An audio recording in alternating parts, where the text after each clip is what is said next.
ठीक है, तो हमारा आज का जो टॉपिक है वो विजुअल बेसिक के 4th यूनिट से रिलेटेड है, जिसका नाम है data access using ADO data control, जिसको एडीओ डीसी भी बोलते हैं। तो ये टॉपिक हम देखेंगे। यूनिट नंबर 4 का टॉपिक है ये, और इम्पॉर्टेंट टॉपिक है एडीओ डेटा कंट्रोल। तो हम देखते हैं कि एडीओ डेटा कंट्रोल क्या होता है और वो कैसे वर्क करता है। विजुअल बेसिक में जैसा हमने लास्ट क्लास में देखा था कि डेटाबेस कनेक्टिविटी की जाती है। अगर आपके पास कोई डेटाबेस बना हुआ है, फॉर एग्जांपल मैं यहाँ पर एक डेटाबेस हमने बनाया था, किस नाम से था वो डेटाबेस, जैसे ये लाइब्रेरी मैनेजमेंट में आपको एक डेटाबेस दिख रहा है। मैं यहाँ पे डेटाबेस ओपन करके आपको दिखा देता हूँ कि एक डेटाबेस यहाँ पर बना हुआ है जिसमें स्टूडेंट टेबल है, और स्टूडेंट टेबल में ये सारी डिटेल्स हैं। वैसे ही बुक टेबल है, बुक टेबल आप देख सकते हैं। बुक टेबल में ये डिटेल्स हैं, बुक के आईडी, बुक का नाम, बुक का सब्जेक्ट, और वैसे ही इशू रिटर्न जो टेबल है वो अभी फ़िलहाल जो उसमें कोई डेटा नहीं है। तो ये एमएस एक्सेस में ये सारी डिटेल्स हैं। इसको मैं बंद करता हूँ। ये आपके एमएस एक्सेस की फ़ाइल है, इससे हमको कनेक्टिविटी करनी है। तो कनेक्टिविटी करने के लिए हमको यहाँ पर दो कंट्रोल की ज़रूरत होती है। जो एडीओ कंट्रोल होता है उसके द्वारा हम कनेक्टिविटी करेंगे। तो इसका स्टेप क्या है, थोड़ा लंबा है और इसको ध्यान से थोड़ा सा देखना पड़ेगा स्टेप बाय स्टेप। तो देखते हैं। सबसे पहले हमको यहाँ पे दो कंट्रोल ऐड करना होगा जो कि यहाँ पर नहीं है पहले से। उसका नाम है ADO control, ADO data control, और दूसरा है डेटा ग्रिड कंट्रोल। तो उसको ऐड करने के लिए हम प्रोजेक्ट में जाएंगे, कंपोनेंट्स में क्लिक करेंगे। ये कंपोनेंट्स जो दिख रहा है इस पर क्लिक करेंगे। कंपोनेंट्स पे क्लिक करते ही कंपोनेंट विंडो यहाँ पे डिस्प्ले होगा। हमको यहाँ पर सेलेक्ट करना है दो कंट्रोल के नाम या दो कंट्रोल लाइब्रेरी। एक तो है माइक्रोसॉफ्ट, यहाँ पर देखिए सेलेक्टेड है माइक्रोसॉफ्ट एडीओ डेटा कंट्रोल, और साथ ही साथ आपको सेलेक्ट करना है माइक्रोसॉफ्ट डेटा ग्रिड कंट्रोल। यहाँ पर देखिए अब लिखा हुआ है माइक्रोसॉफ्ट डेटा ग्रिड कंट्रोल 6.0। इन दोनों को सेलेक्ट करना है। जैसे मैं यहाँ अप्लाई करूँगा तो यहाँ पर आप देखेंगे कि इस एरिया पर दो कंट्रोल्स दिखाई देंगे। तो मैं यहाँ पर अप्लाई करता हूँ। यहाँ पर दो कंट्रोल्स आपको दिखाई दे रहे हैं। देखिए यहाँ पर दो कंट्रोल्स आ गए हैं। एक का नाम है एडीओ डीसी और दूसरे का नाम है डेटा ग्रिड कंट्रोल। तो ये एडीओ डीसी जो कंट्रोल है इसी को हमको पढ़ना है, यही एडीओ कंट्रोल है, एडीओ डेटा कंट्रोल जो हमारे सिलेबस में लिखा हुआ है, ये लिखा है एडीओ डेटा कंट्रोल, यही है एडीओ डीसी। इसी को पढ़ना है। इसका काम होता है डेटाबेस के साथ कनेक्टिविटी प्रदान करना, लेकिन डेटा को डिस्प्ले करने का काम ये डेटा ग्रिड करता है। ये डेटा ग्रिड है, आप देख सकते हैं मैंने इसको सेलेक्ट किया है। यहाँ पर आपको इसका नाम दिखाई दे रहा होगा डेटा ग्रिड, और वैसे ही इसको सेलेक्ट करने पर आपको इसका नाम दिख रहा होगा एडीओ डीसी। तो यहाँ पर आप नाम देख सकते हैं एडीओ डीसी, और ये डेटा ग्रिड है। अब ये इसको प्रोजेक्ट फॉर्म पर ऐड करने के बाद हमारा स्टेप चालू होगा।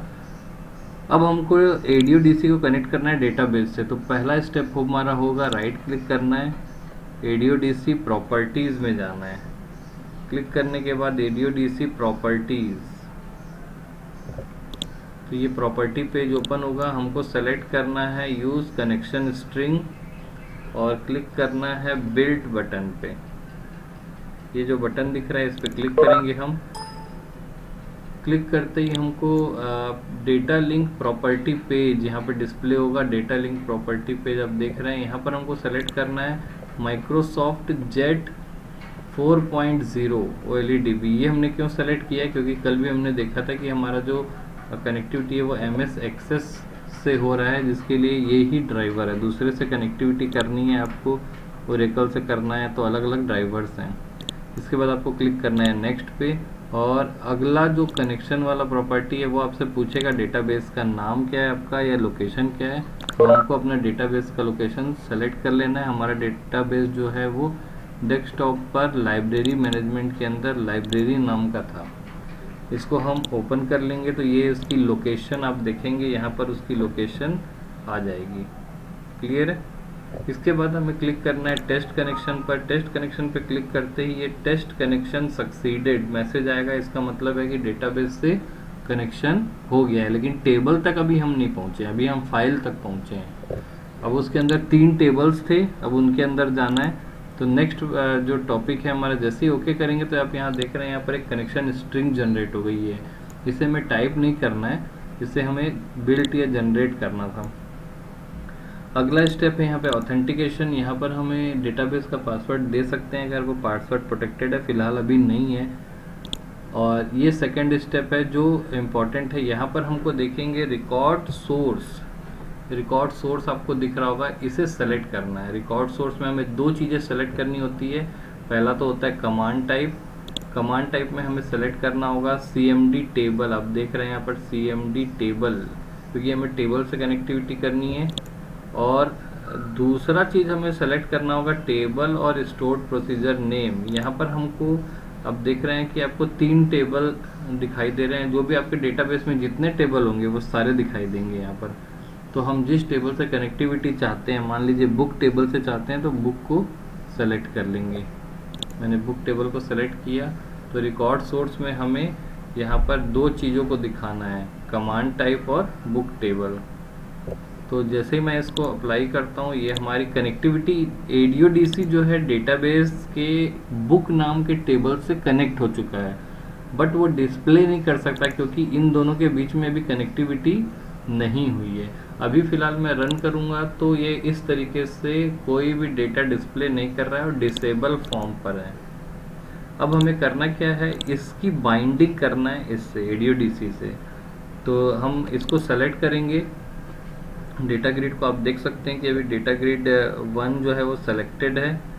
अब डेटा ग्रिड 1 की एक प्रॉपर्टी होती है जिसका नाम होता है डेटा सोर्स। ये प्रॉपर्टी आप देख रहे हैं, डेटा सोर्स प्रॉपर्टी।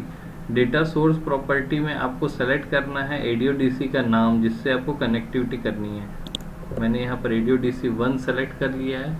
अब जैसे ही मैं यहाँ पर सेलेक्ट किया तो देखेंगे आप यहाँ पर ये छोटा सा जो पॉइंटर है वो आ गया है, कर्सर बोलते हैं इसको। इसका मतलब ये जो डेटा ग्रिड है वो इससे कनेक्ट हो चुका है। अब मैं इसे रन करूँगा तो डेटाबेस में रखी हुई बुक नाम का जो टेबल है उसकी सारी इंफॉर्मेशन यहाँ पर आपको दिखेगी। साथ ही साथ आप अगर यहाँ पर कोई चेंजेस करते हैं, जैसे जावा के नाम में मैं यहाँ पर चेंजेस कर देता हूँ। अब जैसे मैं यहाँ चेंजेस कर रहा हूँ तो आप देखेंगे कि ये जो पॉइंटर है वो इस पे आ गया है। ये पॉइंटर देखिए यहाँ पर आ गया है। अब जैसे ही मैं यहाँ पर क्लिक करूँगा तो पॉइंटर यहाँ पर आ जाएगा।